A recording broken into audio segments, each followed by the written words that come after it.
Hello, என்ன பார்க்குறீங்க? இனிமேல் எல்லா வெனஸ்டேயும் திருப்பி நான் தான் வரப்போகிறேன். I am going to give you midweek delight. Okay, எல்லோரும் லாக்டவுன்லாம் ஓரளவு ரிலாக்ஸ் ஆகிடுச்சு, கொஞ்சம் ஃப்ரீ ஆகிட்டு இருப்பீங்க. Anyway, let's come to the point. இந்த ஒரு ஸ்பெஷல் டிஷ் ஒன்று கொடுக்கலான்ட்டு இருக்கேன். It's aloo puri. It will be very tasty. செஞ்சு அப்படியே சாப்பிட்றலாம். செஞ்சு பார்க்கலாமா?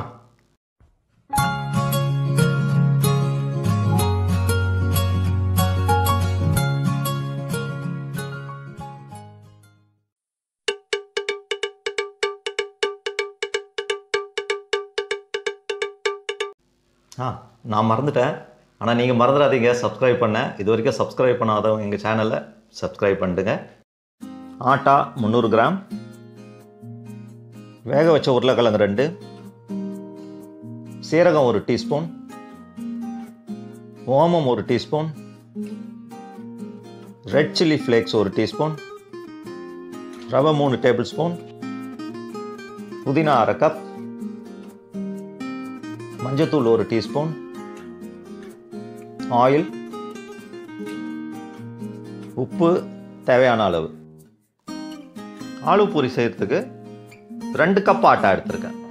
அது 300 கிராம்ஸ் வரும். அது அடுத்த மெயின் ஐட்டம். இது கூட 2 பாயில்டு பொட்டேட்டோ எடுத்து அதை நல்லா கிரேட் பண்ணி இந்த ஆட்டாவோட சேர்த்துக்கலாம்.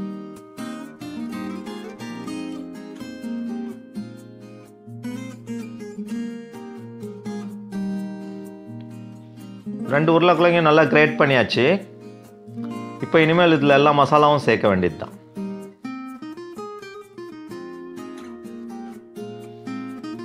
ஒரு டீஸ்பூன் ஜீரகம் சேர்த்துக்கிறேன். அடுத்தது 1 டீஸ்பூன் ஓமம். இந்த அஜ்வைன் இருக்கு, இதை கொஞ்சம் க்ரஷ் பண்ணி போடுங்க, நல்ல ஃப்ளேவர் கிடைக்கும்.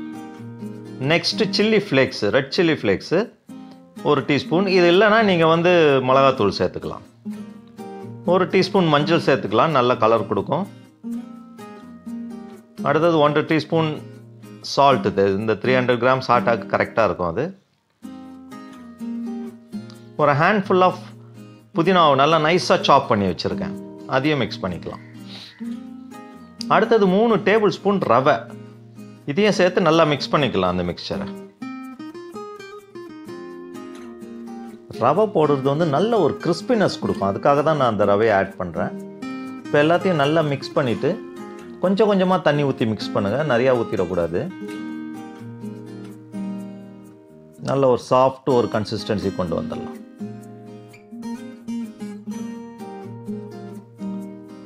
மாவு நல்லா பிசைஞ்சாச்சுப்போம். இதுக்கு மேலே கொஞ்சம் லைட்டாக ஆயிலை ஊற்றி ட்ரை ஆகாமல் இருக்கிறதுக்கு நல்லா தடவிடலாம்.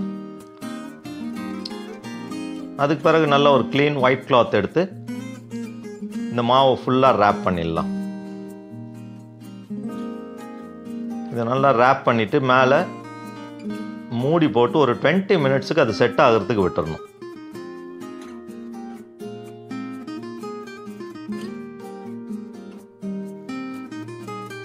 இப்போ 20 மினிட்ஸ் ஆயிடுச்சு. நம்ம ஓப்பன் பண்ணி பார்க்கலாம். மாவு நல்லா செட் ஆகிட்டு இருக்கு. ஒரு தடவை கையில் எடுத்து நல்லா கொஞ்சம் லைட்டாக பிசைஞ்சிட்டு உங்களுக்கு என்ன சைஸில் பூரி நீங்கள் போட போகிறீங்களோ அந்த சைஸுக்கு நம்ம மாவை உருண்டையாக எடுத்து வச்சுக்கலாம். இந்த மாவு ரொம்ப கெட்டியாகவும் இருக்கக்கூடாது, ரொம்ப லூஸாகவும் இருக்கக்கூடாது. ஏன்னா நம்ம உருளைக்கிழங்கு போட்டிருக்கனால கொஞ்சம் ஸ்டிக்கியாக இருக்கும், அவ்வளோதான். இந்த உருண்டை பிடிச்சி வச்சுட்டு இப்போ கையை கொஞ்சம் லைட்டாக கொஞ்சம் ஆயில் ஊற்றி கிரீஸ் பண்ணிக்கலாம். அப்போதான் கையில் ஒட்டாமல் இருக்கும் மாவு.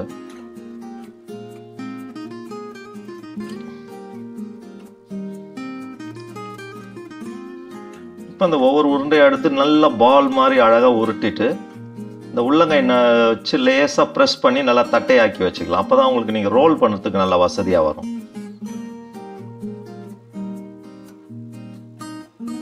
ஒரு 4-5 உங்களுக்கு போட்டு காட்டுறேன்.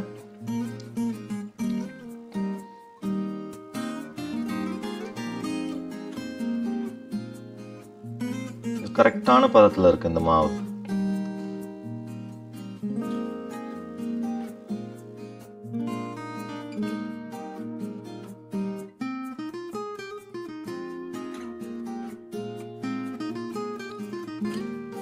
ரோல் பண்ணும்போது நல்லா ஈவனாக ரோல் பண்ணிங்க. எல்லா சைடும் ஒரே லெவலாக வர மாதிரி.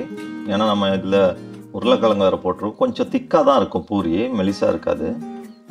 எஸ்பெஷலி எட்ஜஸில் கொஞ்சம் நல்லா உருட்டிங்க. அப்போ தான் வேகும் போது எல்லா சைடும் நல்லா வேகும். இந்த மாதிரி உருட்டும் போது சில நேரத்தில் நம்மளுக்கு ரவுண்டாக கிடைக்காது. இப்போ யாராவது கெஸ்ட்டு வராங்க, அழகாக பூரி நல்லா ப்ரெசென்ட் பண்ணோம் அப்படின்னா நீங்கள் கொஞ்சம் பெருசாக உருட்டிட்டு ஏதாவது ஒரு டிஃபன் பாக்ஸ் மூடி எடுத்து நடுவில் அழகாக கட் பண்ணிட்டீங்கன்னா ரவுண்டாக இருக்கும். இப்போ பொரிக்கும் போது ரவுண்டாக வரும் பூரி. அந்த மாதிரி செஞ்சுக்கலாம். இந்த பூரி வந்து நம்ம பிரேக்ஃபாஸ்ட்டுக்கும் எடுத்துக்கலாம், லஞ்சு டின்னருக்கும் எடுத்துக்கலாம். நல்லா ஹெவியாகவும் இருக்கும், டேஸ்டியாகவும் இருக்கும். நார்மல் பூரியோட இதில் மசாலா, இதில் இன்க்ரீடியன்ட்ஸ் ரொம்ப நல்ல இன்க்ரீடியன்ட்ஸ்லாம் சேர்த்துருக்கேன்னா ஜீரகம், ஓமம், புதினா, இது மூணுமே it's very good for digestion. பசங்களும் விரும்பி சாப்பிடுவாங்க. உங்களுக்கு கொஞ்சம் காரமாக வேணும் அப்படின்னா நீங்கள் பச்சை மிளகாய் சேர்த்துக்கலாம். நான் வெறும் சில்லி ஃப்ளேக்ஸ் மட்டும் தான் சேர்த்துருக்கேன்.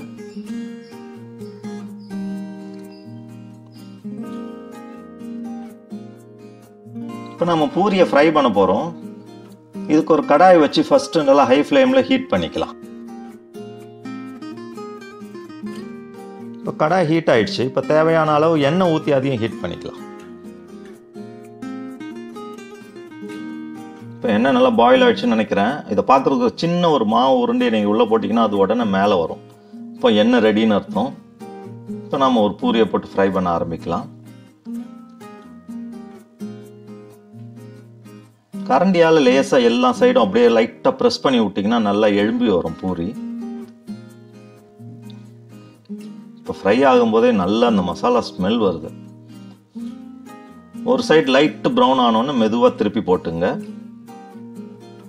ரொம்ப நேரம் வைக்கணும்னு அவசியம் இல்லை, சீக்கிரம் ஃப்ரை ஆகிடும்.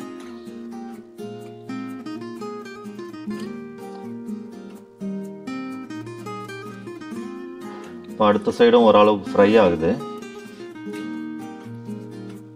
இது கடாயிலேருந்து எடுக்கும்போது நல்லா எண்ணெயை இது பண்ணி ட்ரைன் பண்ணி எடுங்க. இருக்கிற அந்த எக்ஸஸ் ஆயில் எல்லாம் விழுந்துடும் அதில்.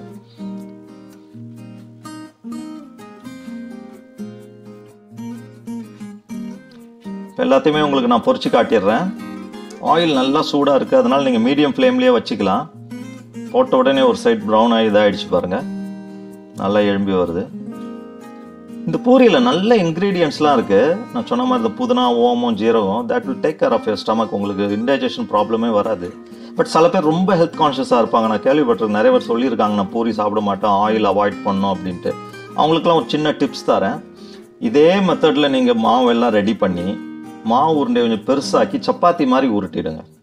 சப்பாத்தி மாதிரி உருட்டிட்டு எண்ணெயில் போட்டு பொரிக்கிறதுக்கு பதிலாக தவாவில் போட்டு எடுங்க. சப்பாத்தி மாதிரி தவாவில் போட்டு எடுத்திங்கன்னா உங்களுக்கு ஆலு பரோட்டா ரெடி ஆகிடும். அவ்வளோதான். அதே டேஸ்ட்டு, அதே இன்க்ரீடியன்ட்ஸ் எல்லாம் ரொம்ப நல்லாயிருக்கும். ஆயிலும் அவாய்ட் பண்ண மாதிரி ஆயிடுச்சு உங்களுக்கு. So you will love it. ரொம்ப டேஸ்டியாக இருக்கும். Just for an idea I am telling you. போட்ட உடனே பூரி ஃப்ரை ஆகி நல்ல ஸ்மெல் வருது பாருங்கள், அந்த புதினா ஸ்மெல்லாம். நீங்கள் புதினாக்கு பதிலாக கொத்தமல்லி கூட போட்டுக்கலாம், அது உங்களுடைய விருப்பம்.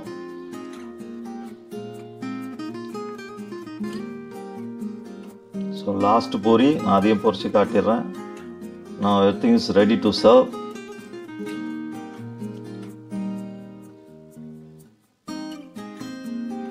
நீங்களும் கண்டிப்பாக ட்ரை பண்ணி பாருங்கள் இதை.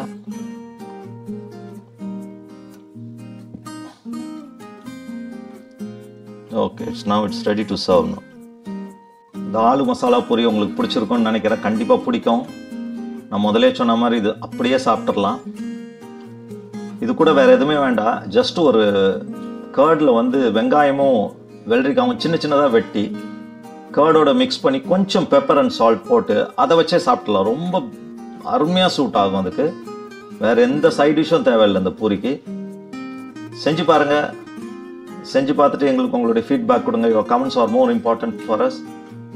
ஸோ இது வரைக்கும் எங்கள் சேனலில் சப்ஸ்கிரைப் பண்ணாதவங்க please subscribe our channel. Okay, I'll meet you on Saturday again. Until then, bye. Good day.